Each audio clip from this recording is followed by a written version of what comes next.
सतगुरु अगे फरमान करते हैं, अगे हैगा दोहरा। And as I told you yesterday, dohra is also a poetic structure. दोहरे विच सिर्फ दो लाइन्स होंदियां ने। इत्थे दोहरा है, बल छुटक्यो बंधन परे कछु न होत उपाय। There are two different situations in our life. एक वो सिचुएशन है when we feel weak, when we feel trapped. बल छुटक्यो, we are feeling weak in our life कि मेरे तो कुछ नहीं हो रहा, मैं मेरा बल छुट गया है, मेरे को कोई पावर नहीं रही। बंधन परे, फीलिंग ट्रैप्ड, कछु ना होत उपाय, कोई मैनू वे आउट नहीं लभ रहा इस मुश्किल दे विचों। कहो नानक अब ओट हर गज ज्यों हो सहाय। उस वेले उस वाहिगुरु दा ध्यान करना जिवें गज ने कीता सी। असीं पिछे श्रवण कीता सी, यू मस्ट हैव, जे तुसीं अटेंड कीता सी उस कथा सैशन नूं, कि गज हाथी की जिहड़ी कहानी है वो ट्रैप हो गया, उन्हें परमात्मा का ध्यान किया। मीनस अपने अंदर बैठे वाहिगुरु का ध्यान किया, रियलाइज किया कि उन्हें मैनू बड़िया शक्तियां दित्तियां ने, उन्हें मैनू सोहना शरीर दिता है, सोहनी अकल दिती है। All I have to do is कि gather all my strength, gather all the abilities given by the Lord, ते मैं इस चीज के उत्ते फिर वर्क करा। तो चिंता विच, डर विच, फिकर च पै के कि मेरे को कोई वे आउट नहीं रह गया, हुण मैं ट्रैप हो गया, हुण मैं फस गया, मेरे को कोई कोई ताकत नहीं है, कोई पावर नहीं है।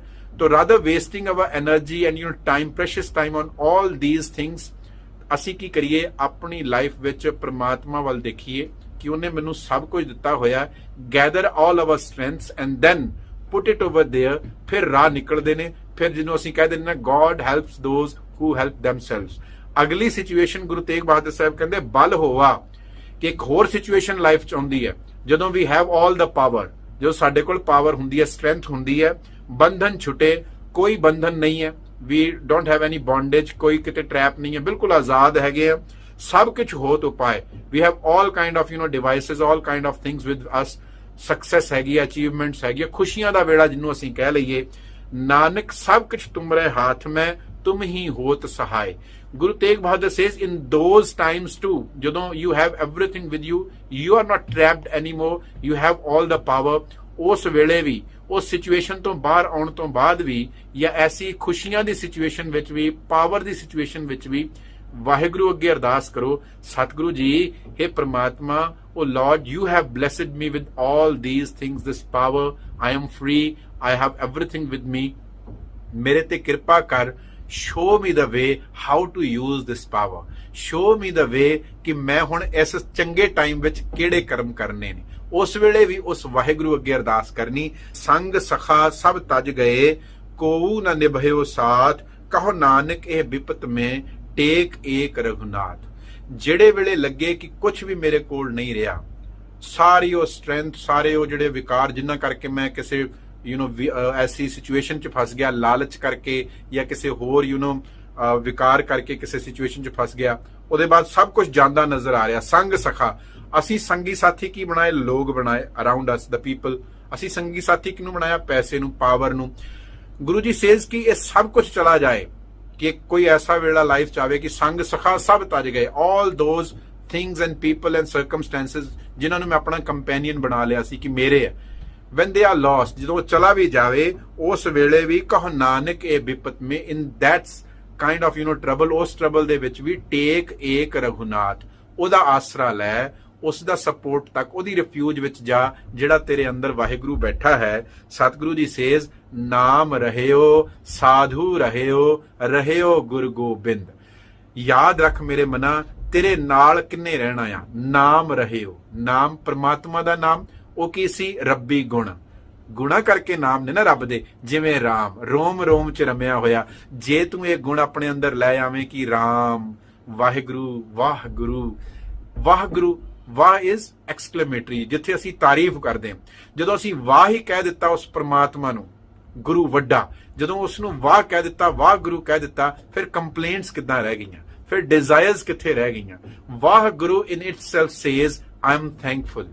वाह गुरु मीनस कि मैनू होर हुण कुछ चाहिदा ही नहीं है। वाह गुरु जो तू है, तेरे कोल तां सब कुछ ही है, तू सब कुछ ही दिता होया, तू मैनू क्रिएट कर दिता। धन्नवाद दी निशानी। जदों ये नाम रहे हो, गुरु जी सेज ये तेरे नाल रहना। जे तू एप्रीशिएट करे उस लाइफ नू, जे तू एप्रीशिएट करे जो परमात्मा ने दिता उस सब कुछ नू, नाम रहे हो, जिहड़े गुण ਜਿਹੜਾ ਨਾਮ ਰੱਬੀ ਨਾਮ ਹੈ ਉਹ ਸਾਡੇ ਨਾਲ ਰਹਿੰਦਾ ਹੈ। ਸਾਧੂ ਰਹਿਓ, ਜਿਹੜੀ ਚੰਗਿਆਈ ਹੈ ਸਾਡੇ ਅੰਦਰ, ਜਿਹੜੀ ਗੁੱਡਨੈਸ ਹੈ ਸਾਡੇ ਅੰਦਰ, ਉਹ ਨਾਲ ਰਹੇਗੀ, ਉਹ ਸਾਨੂੰ ਉਸ ਵੇਲੇ ਗਾਈਡ ਕਰੇਗੀ। ਰਹਿਓ ਗੁਰ ਗੋਬਿੰਦ, ਸਾਨੂੰ ਗਾਈਡ ਕਰਕੇ ਉਸ ਮੁਸੀਬਤ ਵਿੱਚੋਂ, ਉਸ ਟਰਬਲ ਵਿੱਚੋਂ ਬਾਹਰ ਕੱਢਣ ਵਾਲਾ ਗੁਰੂ ਗੋਬਿੰਦ, ਗੋਬਿੰਦ ਰੂਪ ਪਰਮਾਤਮਾ ਰੂਪ ਗੁਰੂ ਜਿਹੜਾ ਗਿਆਨ ਹੈ ਉਹ ਸਾਡੇ ਅੰਦਰ ਉਸ ਵੇਲੇ ਨਾਲ ਹੁੰਦਾ ਆ। ਕਹੋ ਨਾਨਕ ਇਹ ਜਪਤ ਮੈਂ ਇਹ ਜਗਤ ਮੈਂ ਕਿਨ ਜਪਿਓ ਗੁਰਮੰਤ। ਗੁਰੂ ਜੀ ਕਹਿੰਦੇ ਨੇ ਉਸ ਵੇਲੇ ਪਤਾ ਲੱਗੇਗਾ ਕਿ ਕਿੰਨੇ ਆਪਣੇ ਗੁਰੂ ਦਾ ਮੰਤਰ ਜਪਿਆ ਹੈ। ਗੁਰੂ ਦਾ ਮੰਤਰ, ਗੁਰੂ ਦਾ ਗਿਆਨ, ਐਸਾ ਗਿਆਨ ਜਪੋ ਮਨ ਮੇਰੇ, ਉਸ ਗਿਆਨ ਨੂੰ ਜਪਣਾ ਹੈ ਜੋ ਗੁਰੂ ਸਾਹਿਬ ਨੇ ਇੰਨਾ ਕੁਝ ਸਾਨੂੰ ਦੱਸਿਆ। And we have learned through all these 13 days when we internalize this. So at that time, ਉਹ ਟਾਈਮ ਜਿੱਥੇ ਕੁਝ ਵੀ ਨਾਲ ਨਹੀਂ ਰਿਹਾ, all devices, all cleverness, all power, all money, wealth, everything outside, ਉਹ ਵੀ ਤੇ ਉਹ ਸਾਰਾ ਕੁਝ ਜਿੱਥੇ ਛੁੱਟ ਗਿਆ, ਐਸੀ ਟਰਬਲ ਟਾਈਮਸ ਦੇ ਵਿੱਚ, ਐਸੀ ਵਿਪੱਤੀ ਵਿੱਚ ਵੀ ਗੁਰੂ ਦਾ ਗਿਆਨ ਸਾਡੇ ਨਾਲ ਰਹਿੰਦਾ ਹੈ। ਉਦੋਂ ਪਤਾ ਲੱਗਦਾ ਕਿ ਕਿੰਨੇ ਗੁਰੂ ਦੇ ਮੰਤਰ ਨੂੰ, ਗੁਰੂ ਦੇ ਗਿਆਨ ਨੂੰ, ਵਿਜ਼ਡਮ ਆਫ ਗੁਰੂ ਨੂੰ ਇੰਟਰਨਲਾਈਜ਼ ਕੀਤਾ ਹੈ। ਰਾਮ ਨਾਮ ਉਰ ਮੈਂ ਗਹਿਓ, ਉਰ ਮੀਨਸ ਹਾਰਟ, ਆਪਣੇ ਮਨ ਦੇ ਅੰਦਰ ਉਸ ਰਾਮ ਨੂੰ, ਉਸ ਰਾਮ ਦੇ ਨਾਮ ਨੂੰ ਗਹਿ ਲੈਣਾ, ਮਤਲਬ ਪਕੜ ਲੈਣਾ, ਹੋਲਡ ਕਰ ਲਓ, ਉਸ ਨੂੰ ਟਾਈਟਲੀ ਹੋਲਡ ਕਰ ਲਓ। ਰਾਮ ਨਾਮ ਕੀ ਹੈ? ਤੇ ਰੋਮ ਰੋਮ ਚ ਰਮਿਆ ਹੋਇਆ। ਜਦੋਂ ਇਹ ਅਹਿਸਾਸ ਨੂੰ ਮੈਂ ਟਾਈਟਲੀ ਹੋਲਡ ਕਰ ਲਿਆ ਆਪਣੇ ਮਨ 'ਚ, ਇਹਨੂੰ ਵਸਾ ਲਿਆ, ਐਬਜ਼ੌਰਬ ਕਰ ਲਿਆ, ਜਾ ਕੇ ਸਮ ਨਹੀਂ ਕੋਏ, ਜਿਹਦੇ ਵਰਗਾ ਹੋਰ ਕੁਝ ਹੈ ਹੀ ਨਹੀਂ। ਸਤਿਗੁਰੂ ਜੀ ਕਹਿੰਦੇ ਸਭ ਤੋਂ ਵੱਡਾ ਨਾਮ, ਸਭ ਤੋਂ ਵੱਡਾ ਉਸ ਗੁਣ ਪ੍ਰਮਾਤਮਾ ਦਾ ਕਿ ਉਹ ਹਰ ਜਗ੍ਹਾ ਹੈ, ਹਰ ਥਾਂ ਹੈ, ਮੇਰੇ ਅੰਦਰ ਬਾਹਰ। ਜੇ ਸਿਮਰਤ ਸੰਕਟ ਮਿਟੈ, ਜੇ ਮੈਨੂੰ ਇਹ ਸਿਮਰਨ ਹੋ ਜਾਵੇ, ਜੇ ਮੇਰੀ ਸਮ੍ਰਿਤੀ ਵਿੱਚ, ਜੇ ਮੇਰੀ ਯਾਦ ਵਿੱਚ, ਜੇ ਮੇਰੀ ਰਿਮੈਂਬਰੈਂਸ ਵਿੱਚ ਇਹ ਗੱਲ ਫਿੱਟ ਹੋ ਜਾਵੇ ਕਿ ਉਹ ਰਾਮ ਹੈ, ਓਮਨੀ ਪ੍ਰੈਜ਼ੈਂਟ, ਹਰ ਜਗ੍ਹਾ ਹੈ, ਫਿਰ ਸੰਕਟ ਮਿਟਦੇ ਜਾਂਦੇ, ਫਿਰ ਮੁਸੀਬਤ ਲੱਗਦੀ ਨਹੀਂ ਕੋਈ। ਫਿਰ ਪਤਾ ਲੱਗ ਗਿਆ ਕਿ ਦੁੱਖ ਵਿੱਚ ਵੀ ਉਹੀ ਮੇਰੇ ਨਾਲ ਹੈ, ਸੁੱਖ ਵਿੱਚ ਵੀ ਉਹੀ ਮੇਰੇ ਨਾਲ ਹੈ।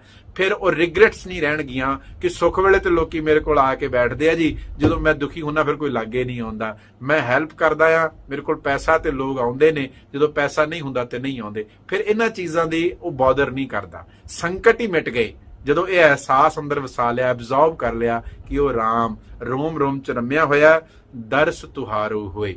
ਐਸੇ ਰਾਮ, ਐਸੇ ਪ੍ਰਮਾਤਮਾ ਨੂੰ ਚੇਤੇ ਕਰਨ ਦੇ ਨਾਲ ਦਰਸ ਹੁੰਦਾ ਹੈ, ਉਸ ਪ੍ਰਮਾਤਮਾ ਦਾ ਦਰਸ਼ਨ ਹੁੰਦਾ ਹੈ। ਕਿੱਥੇ ਹੁੰਦਾ ਹੈ? ਆਪਣੇ ਅੰਦਰ। ਸਤਿਗੁਰੂ ਜੀ ਕਿਰਪਾ ਕਰੇ, ਗੁਰੂ ਦੇ ਗਿਆਨ ਦੇ ਨਾਲ ਅਸੀਂ ਗੁਰੂ ਦੇ ਦਰਸ਼ਨ ਕਰੀਏ, through the Shabds of the ਗੁਰੂ ਦੇ ਗਿਆਨ ਦੇ ਨਾਲ ਇੰਟਰਨਲਾਈਜ਼ ਕਰਕੇ ਗੁਰੂ ਦੀ ਟੀਚਿੰਗਸ ਨੂੰ ਅਸੀਂ ਉਸ ਰਾਮ, ਉਸ ਵਾਹਿਗੁਰੂ, ਉਸ ਖੁਦਾ ਦੇ ਆਪਣੇ ਅੰਦਰ ਦਰਸ਼ਨ ਕਰਕੇ ਉਸ ਵਿੱਚ ਇਕਮਿਕ ਹੋ ਜਾਈਏ। ਇਸੇ ਤਰ੍ਹਾਂ ਹੀ ਅਸੀਂ ਗੁਰੂ ਦੀ ਬਾਣੀ ਦੇ ਨਾਲ ਜੁੜਦੇ ਰਹੀਏ।